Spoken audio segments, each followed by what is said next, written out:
run out of finance, now we have to be able to protect the people using the National Guard because the police is policy enforcers. The copper tops. Right. We forgot why we called them cops. The copper tops, because they wore those copper badges that identified them as hostile forces on the land. We began to believe they was the legal jurisdiction of law enforcement. They wasn't. The tribes was. It's all tribal land. But they tricked us into thinking that it was something else. They ran a Ponzi scheme on us, and now it's collapsing on their finances. How we get back in control? What's the steps now that we know what's going on, or the leaders know? What are some of the steps that we need to take to really take the steps to be, take our rightful place? It's each one teach one at this point, but we past trying to wake somebody up. Right. But what we can do is start making connections with family members you don't talk to on a regular basis. Okay. Right, because you might need to call them later. Right. Yeah. All right, Money. Well, appreciate your call. I'm gonna take another one, see if I can get some more information out to the people as best I can.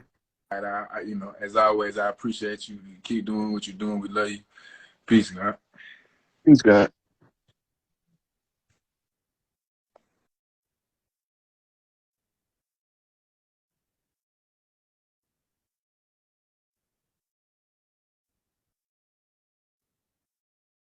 I want the OGs right here. I'm seeing if he gonna come up.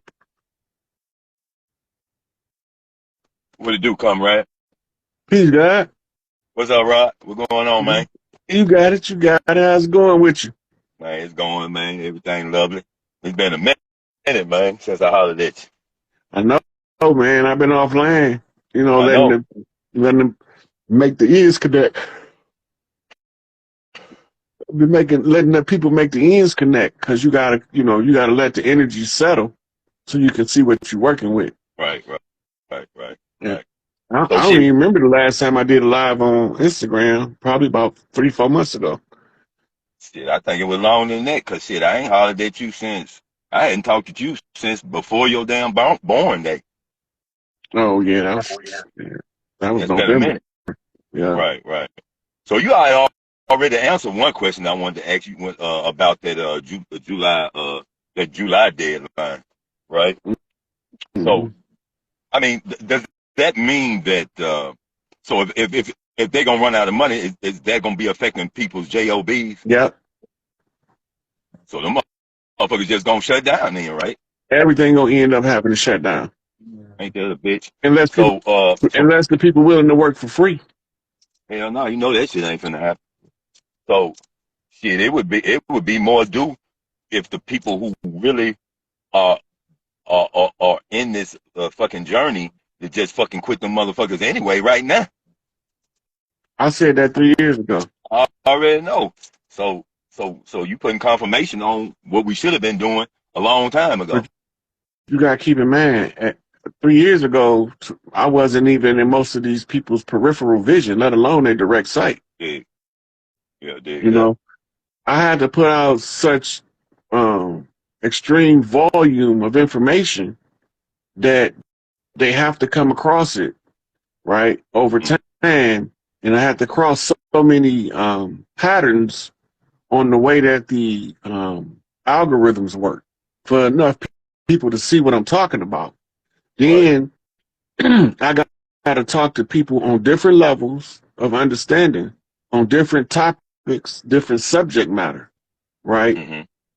And this requires a long toil of information, outformation, transfer, right? And that's what takes the time for us to be prepared to go back to our culture and our people, because somebody had to be able to get the understanding clear enough as to how we got infiltrated and undermined, and why they want us to think that we from somewhere else, and why they replace us with people they brought over here as slaves, right? And so using the information that's in the public domain I can use it as the reference source in order to make it clear to the people what I see. Everybody ain't supposed to agree with me, but everybody supposed to check out what I'm saying and find out, are you disagreeing just to be disagreeable, or do you disagree because we got a fundamental perspective difference? You see from one angle, I see from another. If we disagreeing on them lines, you can merge perspectives. Right. You can close in on the perspectives because you can get to see more spectrums between the two as y'all negotiate why you see it from your perspective and I see it from mine. Right. And that's how this is all with the communication systems of our people is on different levels. Everybody ain't on the same level. So when I talk a certain way, sometimes I talk over people's head. That wasn't for them. It was for the people that was over their head.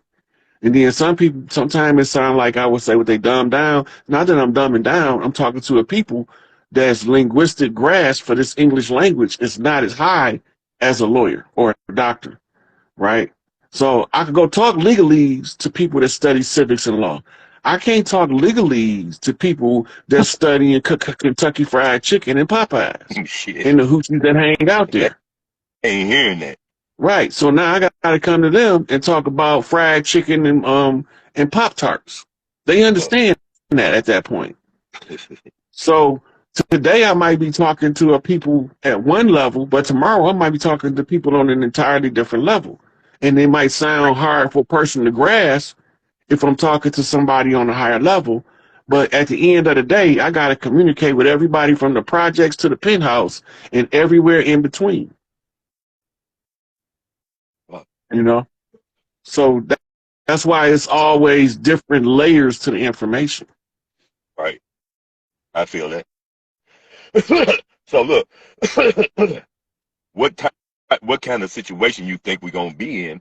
Because see, I have a family member that's not ready, but trying to fucking move out on their own, and I'm constantly telling them, hold up, wait a minute. You don't really know what the fuck is going on. You need to be sticking with family right now instead of thinking about your damn independence. You need to hold up for a minute, but they not listening, cuz. Yeah, you can only tell them. You can't make them. Yeah, that's what it is on that. So we ain't even got to talk more on that. But so what you feel like that's also gonna be winding up causing some civil chaos out here when that shit hits. But you got to remember, it was two factions fighting for Earth. It was the Earthborn, and it was a group of nomads that's from somewhere else. I don't know where the fuck they from. They ain't from here. They don't fit in with our people, but they can hide amongst our people. This is where the whole ideology and understanding the shapeshifting come from. Mm-hmm. Right? A person that can assume to be somebody that they not, an actor. Right?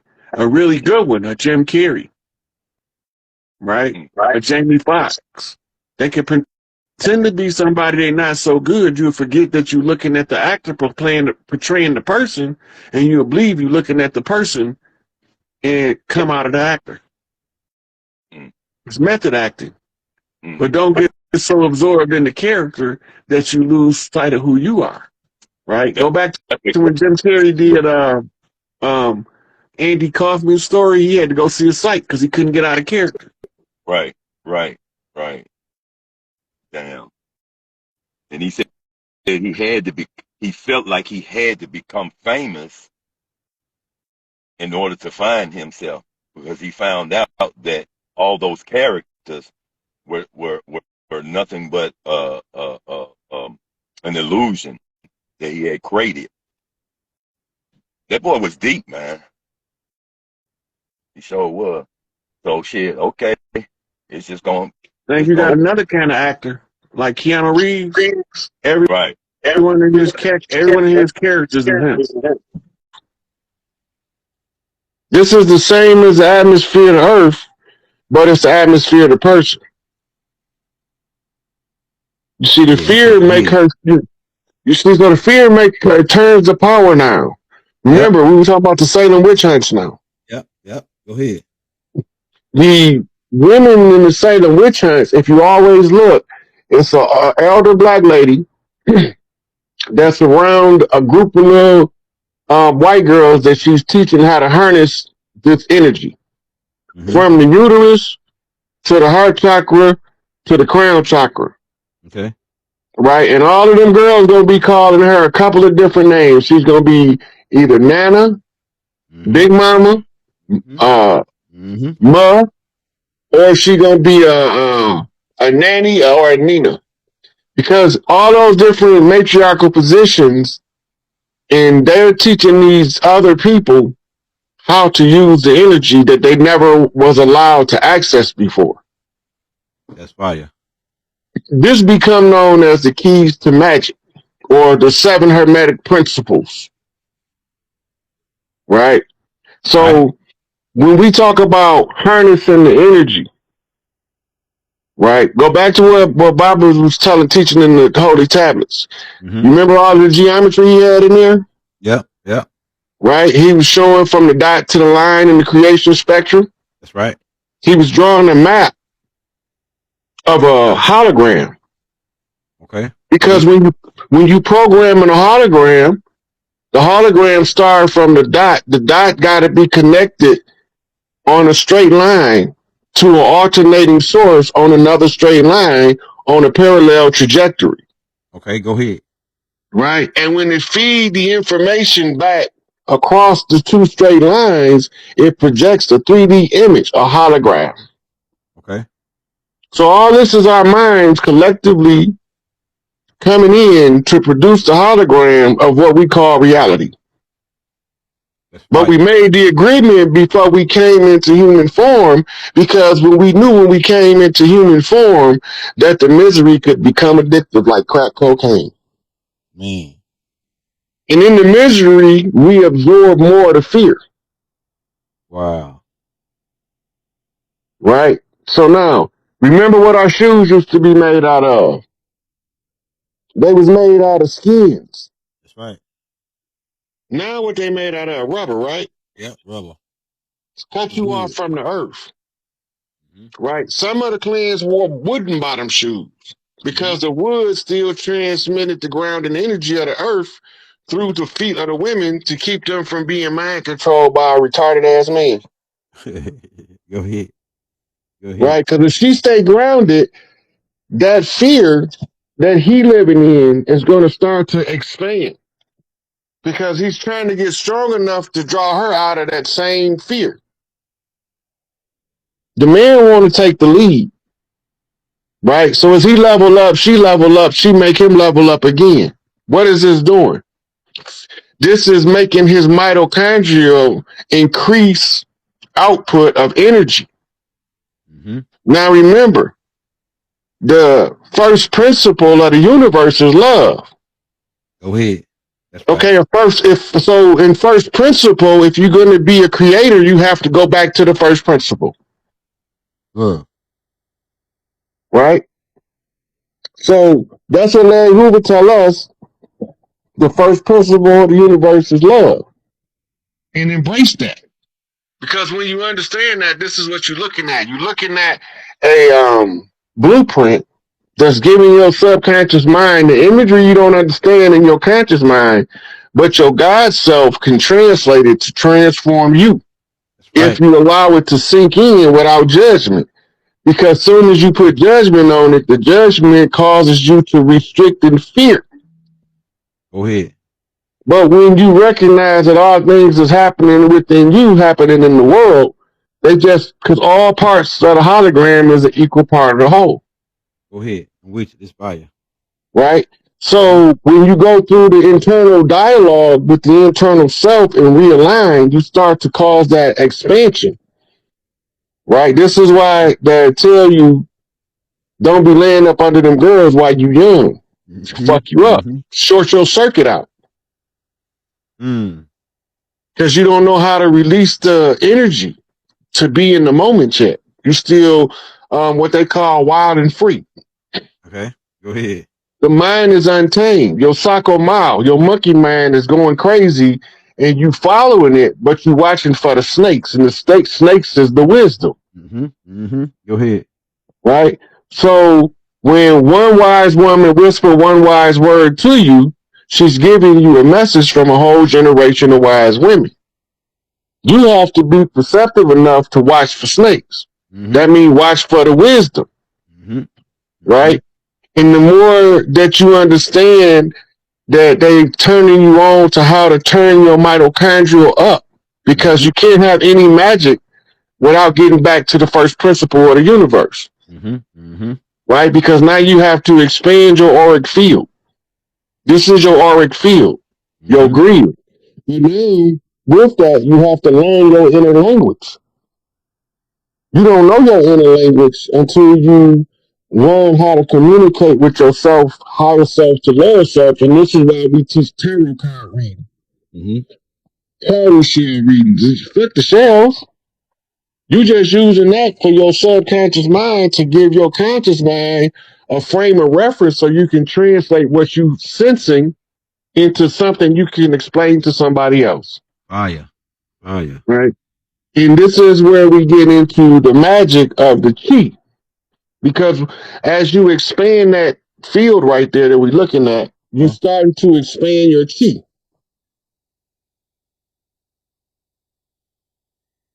See you expanding right there? Yep. Hey, quick question, Rob, while you on this subject. So this kind of like a cobra back right here, but like I say, like, man, this is a big difference between the love energy and the fear energy. It's like only like maybe 1/8 of what this is. 1/8 of the energy. Yeah. So this is the touch the hem of his garment, the explanation. Okay. All right. Okay, so when Isis walked past you, her energy output of mitochondrial resonance is healing and restorative to origin. Okay. The lady had been bleeding, vaginal bleeding, and she was suffering. Okay. She spent all her money on the doctors. They couldn't help her. Okay. The witch doctors couldn't help her. Right? But she heard Mother Isis was coming to town. They tell us it was Jesus. Yeah. And she said when they went past, she didn't even care to have a conversation, take up a whole lot. She didn't know that if she can get close enough to get into this field, right, that she would be deep enough inside the energy field to be healed. Okay. Go ahead. Uterus to uterus. This is why women's healing circles are so important. Go ahead. Break that down. Right? So when she touched the hem of a garment, I turned around and said, "Who touched me?" And she said, "It was me. I just wanted to be made whole." Yep. Right? This is the mitochondrial field they talking about, what we call an aura. Okay, go ahead. Right? This is when we were neutral gender. Gender was unified in the name of love, and then it became divided at 3D in order for us to understand how to balance the polar opposites. So this is why when you hear about people that can still do the stuff we read about in the Bible or in history books that's over in India. And this is where we get the greatest information on developing the chi. This right here. Okay. And they understand that developing the chi is tuning into the love frequency. They trying to draw it directly from the earth, but the earth requires a man for optimum performance to gain it through a woman and tie both of them back to the earth. That's called a sacred union. So they ground it, and the woman can raise his chi energy without him going through 40 years of meditation in a cave in the Himalayas some goddamn where. Go ahead. Right? They call that sacred sexual energy harvesting. It's part of the sex magic understanding, and that's how they use sex magic to subjugate the children. Because trauma sex magic ties them into a low resonance, which allows the fear to conquer their life. And this is why you got people with unconquerable phobias now. They're using this chi harnessing of the root chakra. Keep you vibrating in fight or flight mode. So the energy they be stealing from the kids, they be wanting them kids while they fresh and while they innocent, so they can steal the fresh energy from like the raw energy. Yep. Yep. And they corrupt them from being able to conquer them later. Wow. Wow. Right. So So in in India, India, they they teach a teach a lot of lot this of this stuff stuff